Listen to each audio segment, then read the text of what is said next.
Hey guys, Steve here from Top Guns out of Terre Haute, Indiana. Today we're going to take a little bit of time and talk about carrying concealed versus carrying in the open.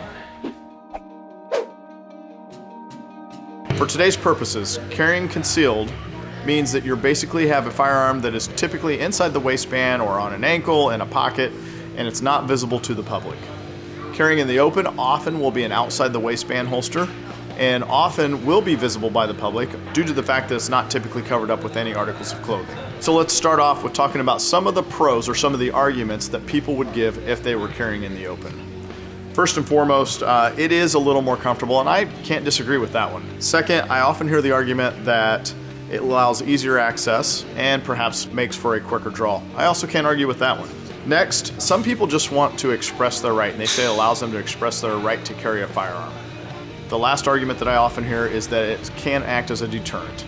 Now let's talk about some of the cons and whether or not all those are exactly correct. First and foremost, it is easier for someone else to access your firearm. Yes, it may be quicker for you to access, but it is also easier for someone else to access that firearm. And so ultimately it's up to you to protect and make sure that your firearm is not getting into the wrong hands. Second, does it act as a deterrent? Maybe it does, maybe it doesn't, but I think more importantly is you lose a tactical advantage of the element of surprise, which is absolutely critical and far more important than speed in my opinion. I think that giving or tipping your hand to someone and giving them the advantage of knowing that you have a firearm certainly makes you probably the first target in the room. All right guys, the next one, although it may not be a major issue, it is still a bit of an inconvenience, and that is the fact that if you are carrying in the open, there's a good chance that you're going to have non-gun friendly or people that don't necessarily understand the concept of carrying a firearm. They may call law enforcement, and whether law enforcement agree or disagree with you, at the end of the day, if they get a call, they have to follow up on that call. And so just the inconvenience of being stopped a little more frequently might be yet another reason for, or an argument for, not necessarily carrying open carry.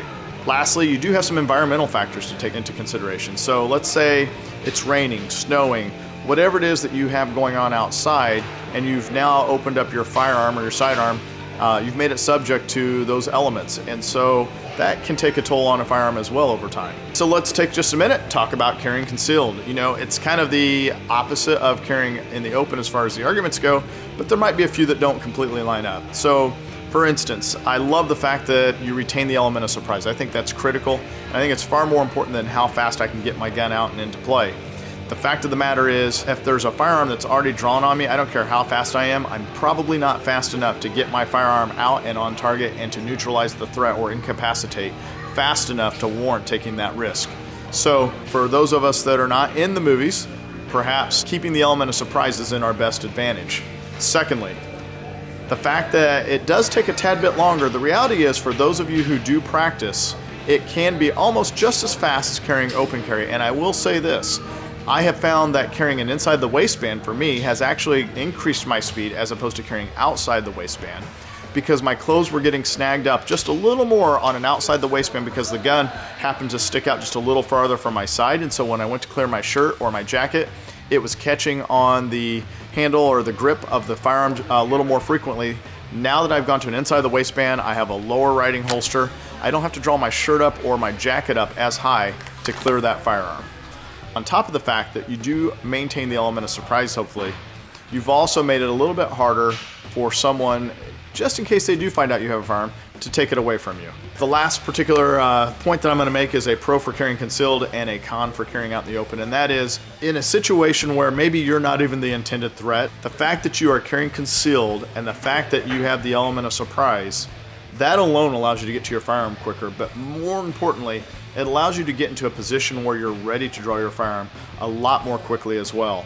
And certainly while maintaining the element of surprise. Let me explain what I'm talking about. In this particular instance, if the subject is now posing as a threat to maybe someone else, so it's an argument going on, whatever it is that's going on, or you're in a business and someone's walked in and they're acting shady and you're just not really sure what's going on, you're not going to pull your firearm out. It's not time for that. But at the same time, you want to be as ready as possible. And so in the case of what I'm talking about, in those types of situations, you can simply blade out. So if you were the threat, maybe you're looking at someone else or engaging with someone else, I can blade away so that I'm not necessarily focusing on you, and I've taken my firearm and stuck it as far away from you as possible. And now, simply by taking my hand and putting it on my hip, and even looking somewhere else at that moment, that allows me to get my hand in a position to where I'm still standing here casually while not raising the level of aggression by the subject. And what I've done is I've not only unconcealed, but I've also put my hand on my firearm, which is now going to allow me to get it into play a lot faster should I need to.